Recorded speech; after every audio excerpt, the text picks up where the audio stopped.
Hello दोस्तों, कैसे हैं आप सब। आशा है कि आप सब बिल्कुल ठीक ठाक होंगे। तो आपको केमिस्ट्री चैप्टर 2 का अम्ल क्षार और भस्म कल पूरा रिवाइजिंग करवा दिए। आज बायोलॉजी का चैप्टर 2 है। चैप्टर 1 हम पहले तुमको करवा दिए, फिजिक्स का भी करवा दिए, केमिस्ट्री का भी हो गया। आज जो बायोलॉजी का चैप्टर 2 जो है लेसन 2 नियंत्रण एवं समन्वय, तुम्हारा क्या होगा, एक एक ऑब्जेक्टिव अच्छी तरह से सरल भाषा में हम आपको क्या करेंगे, समझा देंगे। तो आप जो है सबका देखो दो दो चैप्टर पढ़ने वाला है।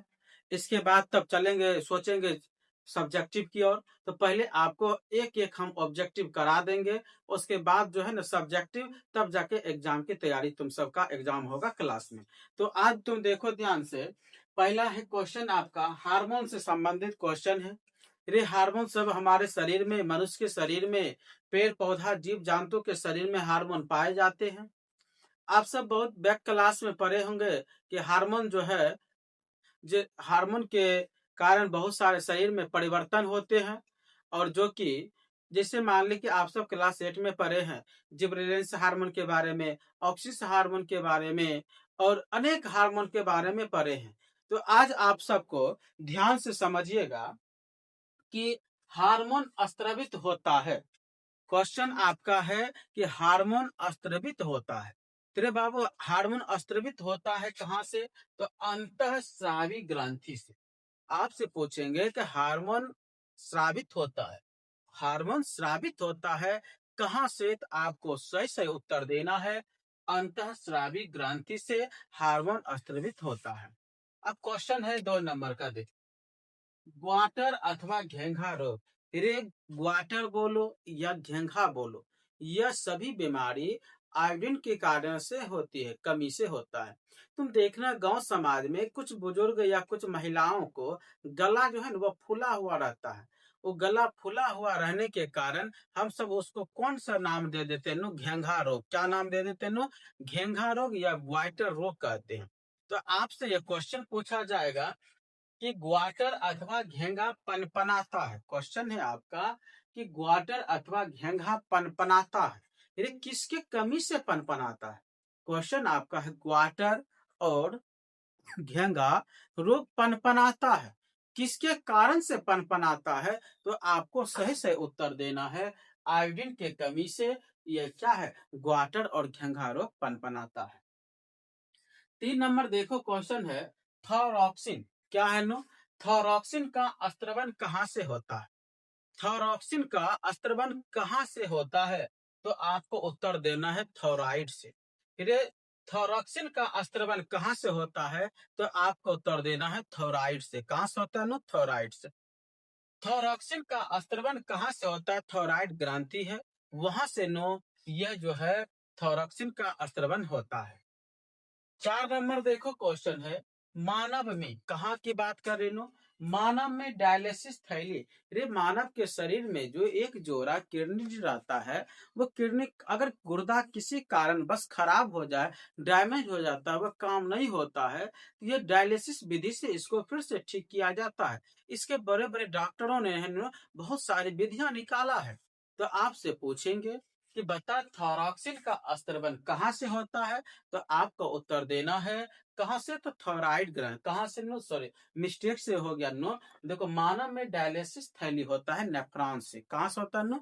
आपसे पूछेंगे कि मानव में बता डायलिसिस का कहां से नो होता है? तो मानव में डायलिसिस थैली कहाँ है नो? नेफ्रॉन में होता है। कहाँ होता है नो? नेफ्रॉन में होता है। क्वेश्चन 5 नंबर है कि भोजन का पाचन क्या है लोग, भोजन का पाचन किस प्रकार की अभिक्रिया है? तो इसको आंसर बोलना है आपको, उपचयन अभिक्रिया है। फिर भोजन का पाचन किस प्रकार की अभिक्रिया है? तो आपको अच्छी तरह से समझना है, ये उपचयन अभिक्रिया है। कौन अभिक्रिया है ना? उपचयन। भोजन का पाचन किस प्रकार की अभिक्रिया है? तो आपको उत्तर देना है उपचयन अभिक्रिया है। कौन है ना? उपचयन अभिक्रिया है। 6 नंबर देखो, क्वेश्चन क्या कहता है, कौन सा पादप नियंत्रक फल बेचने वाला द्वारा उपयोग? ये फल बेचने वाला आप सबको पता होना चाहिए कि पेड़ पौधे से जो हम कच्चे आम तोड़ते हैं, केला लाते हैं, तो इस सबको हम सब गैसों के माध्यम से पकाते हैं। पेड़ पौधे में जो आम सब पकता है, बहुत प्रकार के जो चीज पर फल सब पकता है नो, उसमें ऑक्सिन हार्मोन रहता है, जिब्रेलिस हार्मोन रहता है, ये सब। लेकिन कृत्रिम रूप से पकाने के लिए आप अपने घरों में आमों को, कच्चे आमों को पकाने के लिए, कच्चे फलों को पकाने के लिए एथिलीन गैस का भी उपयोग किया जाता है। लेकिन यहाँ पे क्वेश्चन दूसरा है, ध्यान से सुनना है। तो कौन सा पादप नियंत्रक फल बेचने वाले द्वारा उपयोग किया जाता है? कौन सा पादप नियंत्रक फल बेचने वाले द्वारा उपयोग किया जाता है? तो आंसर है इथाइलिन। क्या आंसर है बाबू? इथाइलिन। 7 नंबर देखो क्वेश्चन है, वह संरचना जो उद्दीपन की पहचान कराती है, वह संरचना जो उद्दीपन की पहचान कराती है उसे हम ग्राही बोलते हैं। उसे क्या बोलते हैं? ग्राही बोलते हैं। वह संरचना जो उद्दीपन की पहचान कराती है उसे क्या कहते हैं? ग्राही कहते हैं। क्या कहते हैं? ग्राही कहते हैं। क्वेश्चन है 8 नंबर में देखो, एक अंतःस्रावी और बाह्य स्रावी ग्रंथि की प्रकार देखो, 2 प्रकार की होती है, जिसको हम अग्नाशय बोलते हैं। क्या बोलते हैं बाबू? अग्नाशय, जो हमारे उदर के नीचे रहते हैं नो, अग्नाशय भाग। और एक अंतःस्रावी और बाह्य स्रावी ग्रंथि 2 प्रकार की होती है। कितने प्रकार की होती है? 2 प्रकार के, जिसे हम क्या कहते हैं? अग्नाशय कहते हैं। जिसे क्या कहते हैं? अग्नाशय कहते हैं। अगला देखो, नंबर क्वेश्चन है आपका, अंतःस्रावी ग्रंथि वृक्क के दोनों ओर स्थित होती है। अंतःस्रावी ग्रंथि वृक्क के दोनों ओर स्थित होती है, जिसे हम बोलते हैं एड्रिनल ग्रंथि। क्या बोलते हैं? एड्रिनल ग्रंथि बोलते हैं, जो कि ये वृक्क के दोनों ओर क्या होते हैं? उपस्थित होते हैं। तो क्वेश्चन आपका ध्यान समझना, एक अंतःस्रावी और बाह्य स्रावी ग्रंथि 2 प्रकार की होती है, जिसका नाम है अग्नाशय। क्या नाम है? अग्नाशय। 9 नंबर देखो क्वेश्चन, अंतःस्रावी ग्रंथि वृक्क के दोनों ओर ऊपर स्थित होती है, जिसे हम कहते हैं एड्रिनल कहते हैं। क्या कहते हैं? एड्रिनल कहते हैं। अंतःस्रावी ग्रंथि वृक्क के दोनों ओर ऊपर स्थित होती है, जिसे हम कहते हैं एड्रिनल ग्रंथि। क्या कहते हैं? एड्रिनल कहते हैं। 10 नंबर देखो क्वेश्चन, जीवों में ध्वनि ग्रहण करने के लिए संवेदी अंग है, जिसे आप बोलते हैं श्रवण ग्राही। क्या बोलते हैं? श्रवण ग्राही। जीवों में ध्वनि ग्रहण करने के लिए संवेदी अंग है, जिसे आप बोलते हैं श्रवण ग्राही। क्या बोलते हैं? श्रवण ग्राही। जीवों में ध्वनि ग्रहण करने के लिए संवेदी अंग है, जिसे आप बोलते हैं श्रवण ग्राही। क्या बोलते हैं बाबू? श्रवण ग्राही बोलते। 11 नंबर क्वेश्चन है, वृक्क के ऊपर स्थित अंतःस्रावी ग्रंथि है। वृक्क के ऊपर स्थित अंतःस्रावी ग्रंथि, जिसका नाम है अधिवृक्क ग्रंथियां। क्या नाम है? अधिवृक्क ग्रंथियां। फिर से देखो, वृक्क के ऊपर स्थित अंतःस्रावी ग्रंथि है, जिसका नाम है अधिवृक्क ग्रंथि। क्या नाम है? अधिवृक्क ग्रंथि नाम है। पूछेंगे, वृक्क के ऊपर स्थित, यहाँ अस्त्रवी ग्रंथि है, जिसे हम बोलते हैं अधिवृक्क ग्रंथि। क्या बोलते हैं? अधिवृक्क ग्रंथि। 12 नंबर देखो क्वेश्चन क्या कहता है, कि अधिकतर पादप नियंत्रक उत्पन्न होते हैं। अधिकतर पादप नियंत्रण उत्पन्न होते हैं नो, उसका आंसर है बढ़ते तने के अग्रभाग। बढ़ते तने के अग्रभाग, बढ़ती जड़ के अग्रभाग, बढ़ते तने के अग्रभाग, बढ़ती जड़ के अग्रभाग। यह कौन है? अधिकतर पादप नियंत्रक उत्पन्न होते हैं। कहाँ से? अधिकतर पादप जो है नियंत्रण होते हैं नो, उत्पन्न होते हैं कहाँ से? तो आपको बोलना है, पेड़ पौधा को जो तना बढ़ता है, तने भागों के अग्र अर्थ आगे वाले भाग से, फिर बढ़ती जड़ के सबसे आगे वाले भाग से, ये अधिकतर पादप नियंत्रक उत्पन्न होते हैं। एक हो गया क्वेश्चन यहाँ 12 तक। अब आपका क्वेश्चन है यहाँ पे, रे बीज रहित फलों को बनाने को कहते हैं। ध्यान से समझना है, बीज रहित फलों को बनाने को क्या कहते हैं? अग्र प्रभाविता। क्या कहते हैं? अग्र प्रभाविता। आपसे पूछेंगे बीज रहित फलों को बनाने को क्या कहते हैं? तो अग्र प्रभाविता। अग्र प्रभाविता क्या कहते हैं नो? अग्र प्रभाविता कहते हैं। 14 नंबर देखो क्वेश्चन है, साइटोकाइनिन एक क्या है? ये साइटोकाइनिन पूछ रहा है कि साइटोकाइनिन एक क्या है, तो आपको बोलना है कि सर ये पादप एक हार्मोन का नाम है जो कि पेड़ पौधा में जो है साइटोकाइनिन हार्मोन पाया जाता है। तो आपसे पूछेंगे कि बता नो साइटोकाइनिन हार्मोन क्या है, सॉरी साइटोकाइनिन एक क्या है, तो आपको उत्तर क्या देना है? पादप हार्मोन के नाम से जाना जाता है। पादप हार्मोन भी कहते हैं साइटोकाइनिन को। क्वेश्चन नंबर 15, क्वेश्चन नंबर 15 देखो, दो तंत्रिका कोशिका का मध्य खाली स्थान को कहते हैं। देखो, दो तंत्रिका कोशिका का, दो तंत्रिका कोशिका का मध्य खाली स्थान को कहते हैं। ये खाली स्थान को हम क्या कहते हैं? तो आपको उत्तर देना है सिनेटिक द्वारा। सिनेटिक दरार बोलते हैं, मिस्टेक हो गया नो, सिनेटिक दरार, या इंग्लिश में इसे सिनेप्स बोलते हैं। इंग्लिश में इसे क्या बोलते हैं नो? सिनेप्स।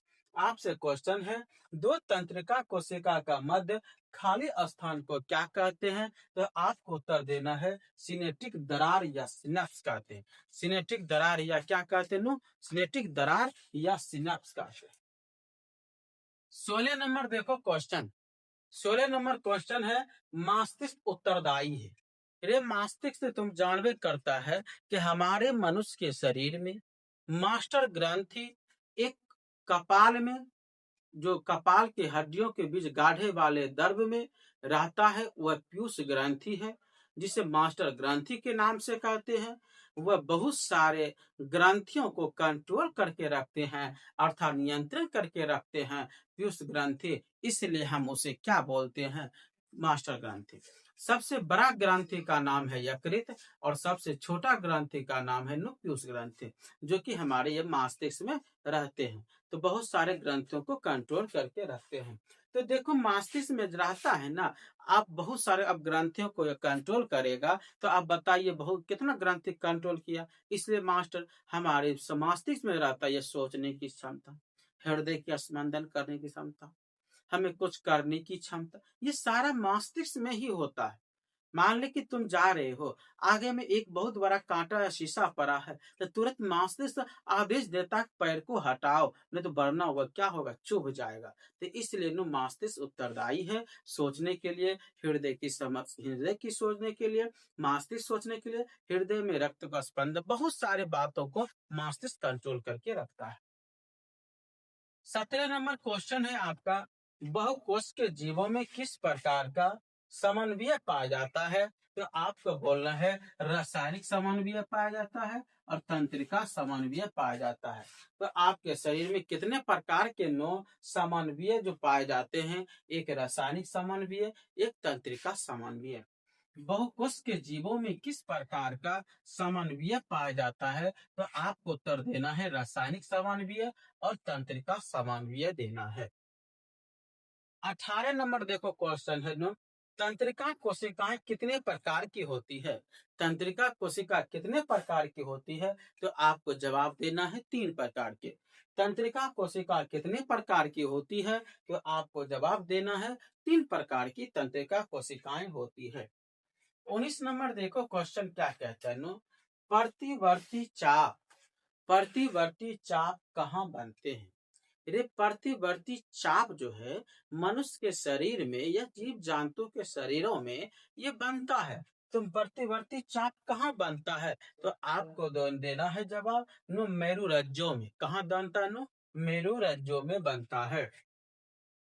पूछेंगे प्रतिवर्ती चाप कहाँ बनता है? तो आपको क्या उत्तर देना? मेरु रज्जो, जो कि मस्तिष्क में कहाँ है तन्नु? मस्तिष्क में, जो मेरु रज्जो में लाल रक्त कण जो बनता है नु, वहीं पे आपको लाल खून के बारे में, रक्त के बारे में बता दिए, आरबीसी, डब्ल्यूबीसी, प्लेटलेट्स, ये सब सारा बता दिए। लाल रक्त कण, श्वेत रक्त कण, प्लेटलेट्स का काम क्या है, सारा तुम पीछे वाले वीडियो एक बार और देख लो, समझ जाएगा। तो प्रतिवर्ती चाप कहाँ बनते नो? मेरु रज्जो में। यह जो क्वेश्चन है कई बार एग्जामों में बिहार बोर्ड ने पूछा है। तो प्रतिवर्ती चाप कहाँ बनते नो? मेरु रज्जो में। 20 नंबर देखो क्वेश्चन है आपका, शरीर का प्रधान नियंत्रक ग्रंथि किसे कहा जाता है?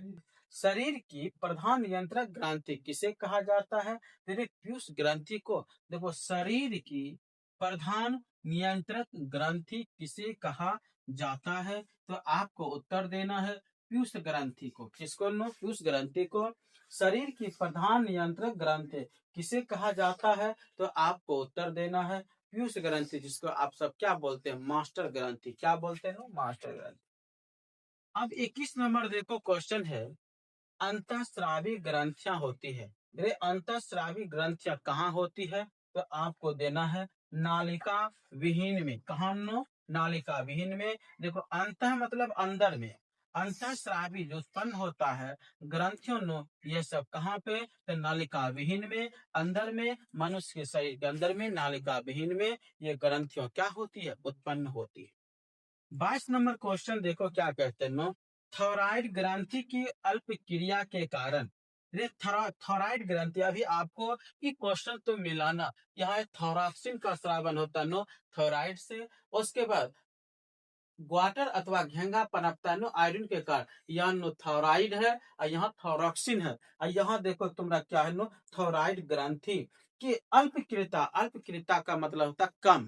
क्या होता है नो? अल्प मतलब कम। अल्पकृता के कारण रोग उत्पन्न होते हैं। अगर थोराइड ग्रंथि की कम मात्रा होगी, कौन कौन से बीमारी उत्पन्न होती है? तो यह समझना। आपसे क्वेश्चन अनेक प्रकार से पूछेगा। बताइए थोराइड ग्रंथि से उत्पन्न थोराइड थोराइड ग्रंथि की कम मात्रा होने के कारण मनुष्य के शरीर में कौन कौन सी बीमारी उत्पन्न होती है? तो आपको यह जवाब देना है अबटू वामनता, या अबटू अल्प क्रिया, या मिक्सीडीमा। क्या होता है ना? मिक्सीडीमा। एक बार फिर से तुम देखो, थोराइड ग्रंथि की अल्प क्रियता के कारण, अल्प क्रियता का मतलब वह कम से कम, बहुत कम के कारण रोग उत्पन्न होता है। कौन सा बीमारी उत्पन्न होता है? तो आपको उत्तर देना है अप टू वामाता, या अप टू अल्प क्रिया, या मिक्सीडीमा। कौन होता है नो? मिक्सीडीमा। ये तुम्हें बायोलॉजी चैप्टर 2 का नियंत्रण एवं समन्वय आपका क्वेश्चन हमने कितना तुमको करवाया? 22 तक करवाए। तो आप इसे अच्छी तरह से क्या करिएगा? समझिए, नोटबुक में उतारिए। एक दो बार नहीं समझ आ रहा है तो तुम 2-3 बार बैक कर करके भी क्या करेगा? देखेगा। तो समझ लिया? तो तुम सब वीडियो न समझ लिया? तो आज तुम्हारा यहीं तक। अगर अच्छा लगा हो तो तुम सब्सक्राइब कर देना, लाइक कर देना, कमेंट करते रहना नो। धन्यवाद।